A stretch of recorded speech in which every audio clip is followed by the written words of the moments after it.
Russell viper বর্তমান সময়ের এক আতঙ্কের নাম।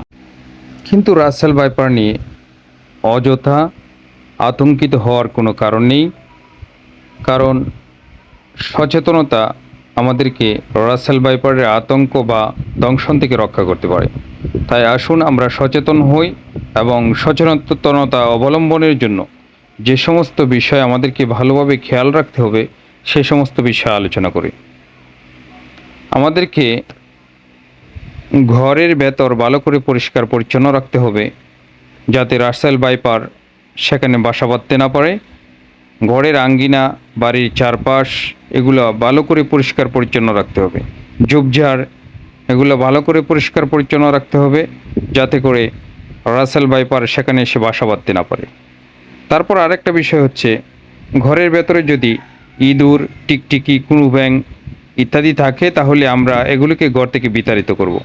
কারণ এগুলি হচ্ছে রাসেল ভাইপারের খাবার। যদি রাসেল ঘরের ভেতরে এগুলো থাকে তাহলে রাসেল ভাইপার আপনার ঘরে আসতে পারে। ঘরের বেড়ার যে সমস্ত ফাঁক ফোকর আছে ওই সমস্ত ফাঁক ফোকরগুলা সুন্দর করে আমরা বন্ধ করে দেব।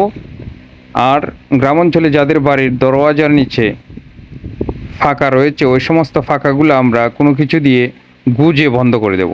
রাতে ঘুমোতে যাওয়ার পূর্বে মশারি টাঙিয়ে ঘুমাবো। তারপর মশারিকে আমরা চারপাশ দিয়ে ভালো করে মুড়িয়ে ঘুমাবো, যাতে রাসেল ভাইপার আমাদের বিছানায় আসতে না পারে। রাত হলে, রাতে যদি আমরা বের হই তাহলে অবশ্যই আমরা লাইট জ্বালিয়ে ভালো করে দেখে বের হব।